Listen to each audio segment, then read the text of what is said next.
الفقرة التالية مع الأستاذ أبو أوس نستقبله بالصلاة على محمد وآل محمد. اللهم صل على محمد وآل محمد.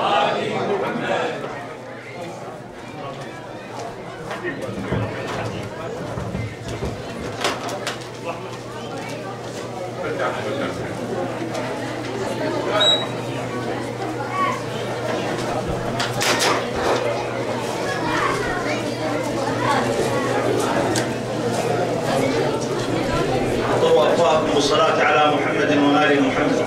اللهم صل على محمد وآل محمد.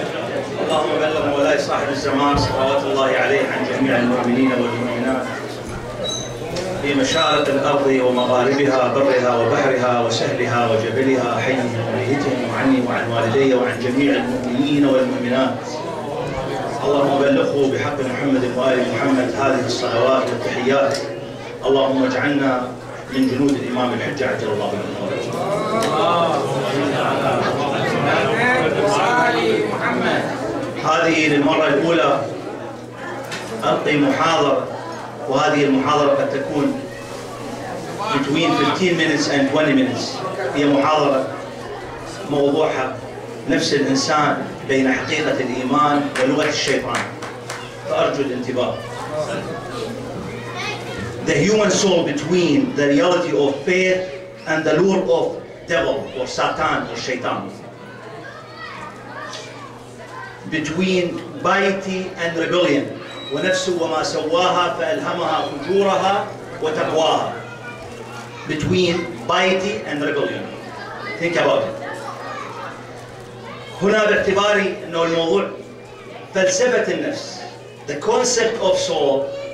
I have to talk about the concept of soul between حقيقة الإيمان وبين لغة الشيطان. لغة الشيطان the effect of Satan. All Muslim philosophers concern themselves with the subject of soul, like Al-Kindi, Ibn Sina. All Muslim philosophers talk about the subject of soul. هنا ما هي النفس؟ النفس حقيقة النفس. طبعا هم يقولون the essence of soul and the relation between the soul and the human being body، يعني البدن والنفس، ثنائية الروح والمادة. الفلاسفة الأغريق اليونان يبحثون في موضوع فلسفة الروح والمادة، بمعنى أن هنالك ثنائية، وهذا الموضوع مرتبط بقضية من أهم القضايا التي ناقشتها سورة البقرة. موضوع سورة البقرة في سورة المحاورة التي حصلت الدايلوج between God and angels. قال إني جاعل في الأرض خليفة، قالوا أتجعل فيها من يفسد ويسفك الدماء ونحن نسبح بحمدك ونقدس، قال إني أعلم ما لا تعلمون. إذن هذا الموضوع لو تأملنا به قليلا لوجدنا أن هنالك فرق بين موضوع الخلافة والإمامة. ما الفرق بين الخلافة والإمامة؟ لماذا لم يقول إني جاعل في الأرض إماما؟ لماذا قال إني جاعل في الأرض خليفة؟ والخليفة يستخلف، وخليفة والأمة التي يستخلفها في الأرض. أنا ما عندي وقت أن أروح أورق في آيات القرآن، ولكن إذا رحنا على الصفحة 145 موجودة في هذا الباب أنه يستخلفنهم ويستبدلنهم في أخرى. هنا ما هي النفس؟ بليتو اللي هو أفلاطون يقول أنه النفس فيها ثلاث أقسام موجودة بالنفس. هاي الأقسام الثلاثة هي الريزن. هذا الريزن يعني السبب، الغرض اللي مرتبط بالفاليو. والقسم الثاني هو ايموشن يعني الشيء داخل الشعور الإنساني. والنقطة الثالثة ابيتايت يعني ديزاير، النفس تشتهي بعض الأشياء. هذه الشهوة الايروتيزم بحثها أفلاطون في موضوع الحب الأفلاطوني، فوجد أن هنالك نوع من الهوس. هذا الهوس قسم من الهوس يؤدي إلى الدستركشن، يحطم هذه النفس. وبعض الهوس هو ليس هوس، إنما هو حب الإله، هذا الذي يبني هذه النفس، يقوم هذه النفس، protect human soul from destruction. So السؤال هنا my introduction حتى يكون الموضوع مترابط. my introduction السؤال: هل يمكن للإنسان في عالم الأرض، انتبه عليه حتى شوي يصير تابعوا وياي، هل يمكن للإنسان في عالم الأرض أن يصل إلى مرتبة الأنبياء؟ هذا الموضوع مرتبط بقضية إني جاعل في الأرض خليفة. لم يقل إني جاعل في الأرض إماما، قال إني جاعل في الأرض خليفة، واعترض الملائكة على هذا الأمر باعتبار أن الخليفة قالوا: وتجعل فيها من يفسد ويسفك الدماء ونحن نسبح بحمدك ونقدس. إذا the core of خلاف، core يعني two aspects between the subject of خليفة، between موضوع الخلافة باعتبار هو جزء من حقيقة هذه النفس، باعتبار أنه جزء من الحقيقة الإيمانية لهذه النفس. وهذا التناقض اللي حصل أنه النفس والبدن. فالموضوع: هل يمكن للإنسان في عالم الأرض أن يصل إلى مرتبة الأنبياء والأئمة؟ دعني أسأل بطريقة أخرى: ماذا أراد الله من الإنسان أن يصنع بهذه النفس؟ أمل وياك. كيف ارتبطت النفس الإنسانية مع النفس الإلهية؟ لو ترجع إلى سورة البقرة في قضية ولا تقربا هذه الشجرة، أخيرا قال: اهبطوا بعضكم لبعض عدوا. فإذا قال في سورة البقرة الصفحة 6، دعني أقرأ بدقة متكاملة لأن هذا الموضوع مهم جدا، وأنا للأسف طبعا الوقت لا يسعني أن أتحدث بطريقة متصلة، ولكن الصفحة 6 قال: وقلنا يا آدم اسكن أنت وزوجك الجنة وكلا منها رغدا حيث شئتما ولا تقربا، ألف الاثنين، أنتما آدم وحواء، ولا تقربا هذه الشجرة فتكونا، ألف الاثنين يعني آدم وحواء، من الظالمين.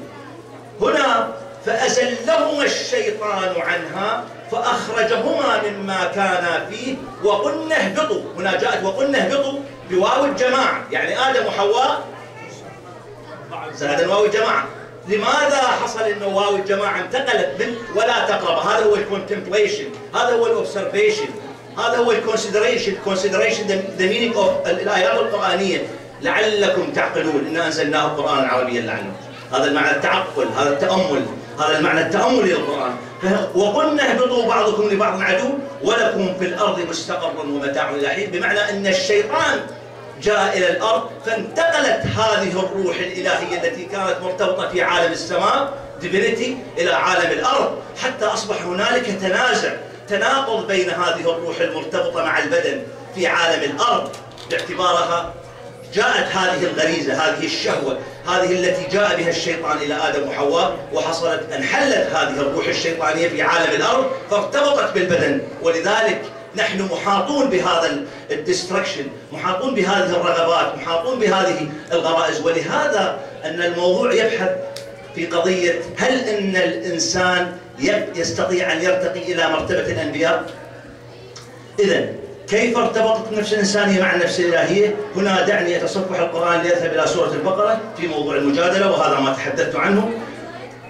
وأقول: عندما خلق الله الإنسان اختصته بالخلافة، قال: إني جاعل في الأرض خليفة. هذا الموضوع أيضا تحدثت عنه. يا أيتها النفس المطمئنة ارجعي إلى ربك راضية مرضية.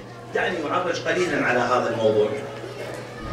هنالك نفس شيطانية وهنالك نفس مؤمنة، نفس شيطانية ونفس مؤمنة. فيتفرع بناء على هذا الموضوع. احنا قلنا يا أيتها النفس المطمئنة ارجعي إلى ربك راضية مرضية. قال: يا أيتها النفس المطمئنة. يا أيتها النفس المطمئنة هنا two branches. الأول to relationship. الأول spiritual relationship. spiritual يعني العلاقة الروحية مع الذات الإلهية. تأملوا وياي.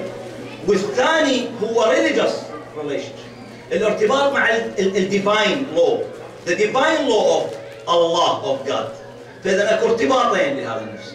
فهنا يتفرع بعدان، البعد الأول هو البعد الروحي، والبعد الثاني هو البعد الديني. البعد الديني مرتبط بقضية تقويم هذه النفس، محاسبة هذه النفس.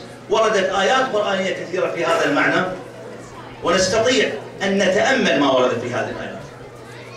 هنا أصبح بناء على هاي البعدين اللي حتى اختم بها اسوي الكونكلوجن مال الموضوع مالتي، بناء على هذين البعدين اللي هو البعد الروحي والبعد الديني spiritual and religious dimension manifestation or aspects two aspects، اصبح هنا الريليجن هذا اللي احنا الان نعتنقه الدين الاسلامي become the path of the soul، الطريق، اهدنا الصراط المستقيم، ان هذا القرآن يهدي للتي هي اقوم ويبشر المؤمنين الذين يعملون الصالحات.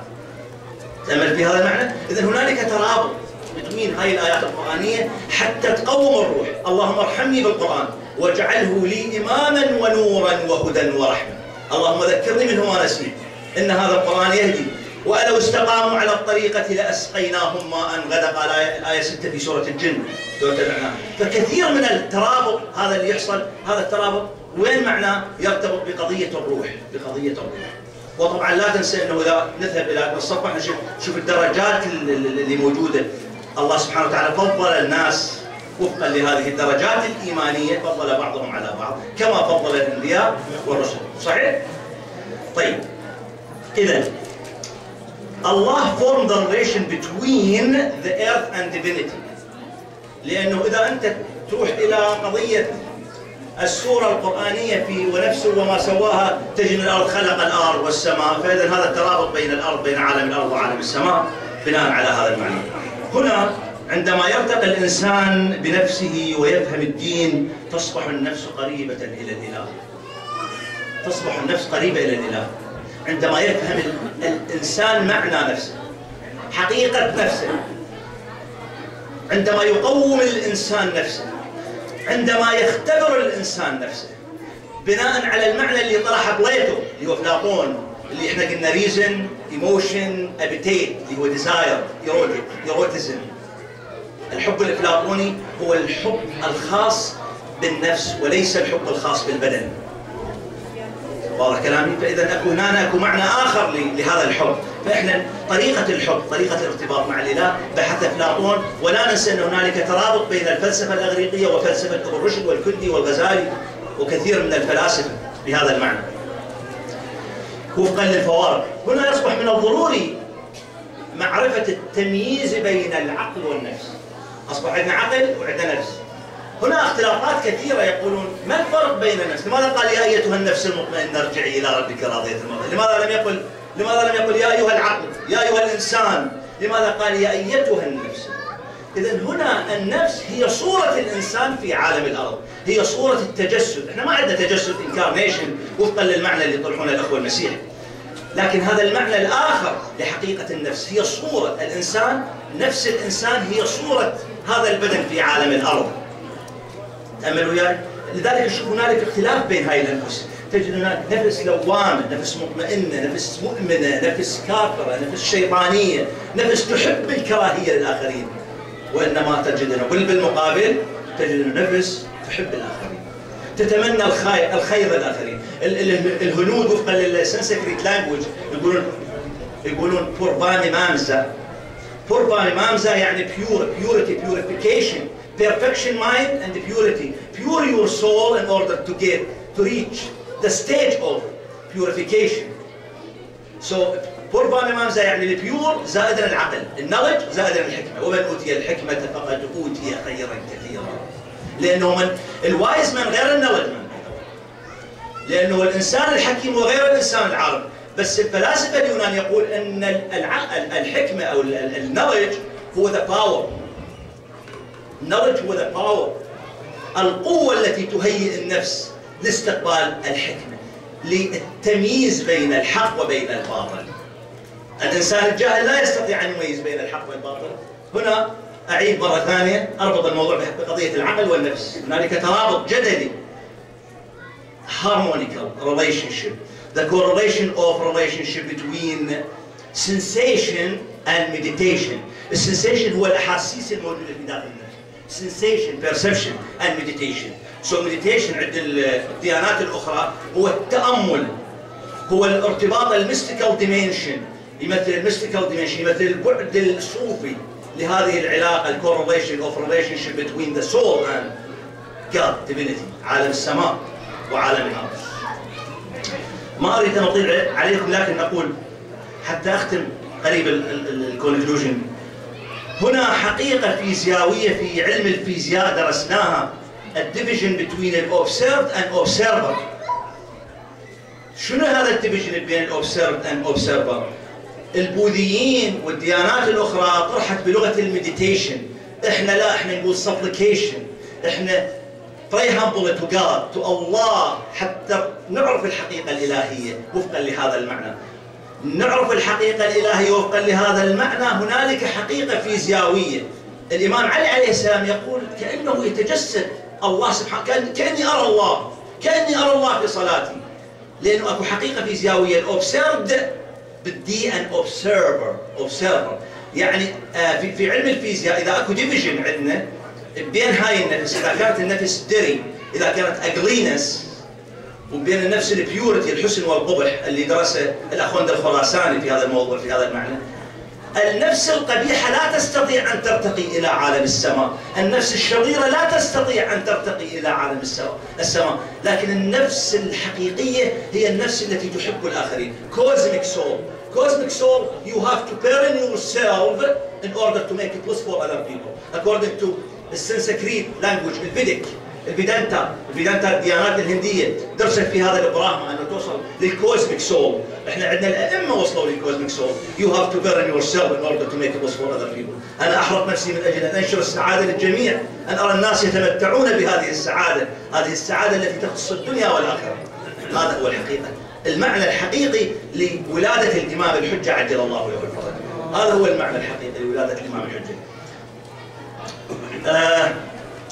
ارتباط الحكمة بالعلم والصلاة والقرآن هذه جدا مهمة، وأنا أوصي نفسي وأوصي الآخرين، وأنا من أشد المتابعين لقضية التأمل القرآني. أنا لا أستطيع أن أكتفي بهذه المحاضرات التي أراها في التلفاز، ولكن أستاذي العزيز اللي هو أقرب إنسان إلي هو السيد مصطفى القزويني، وأنا أشجع جميع الأخوة والأخوات لمتابعة فضائية أهل البيت، السيد مصطفى القزويني بالذات، لأن هذا رجل أكاديمي متمكن، وإحنا نستطيع أن نرتقي بعلومنا الإسلامية ونكون دعاة حقيقيين في هذا المجتمع الغربي. المجتمع الغربي يحتاج إلى دعاة حقيقيين، دعاة يحيطون بالقضايا الحقيقية للإسلام، يبلغون الجانب الجمالي الحقيقي للإسلام، الجانب العلمي الأكاديمي المرتبط بهذا الموضوع. فجدا مهم أنه أنا أوصي بهذه المناسبة متابعة هذه الفضائية، جدا مهمة، فضائية السيد مصطفى القزويني بالذات.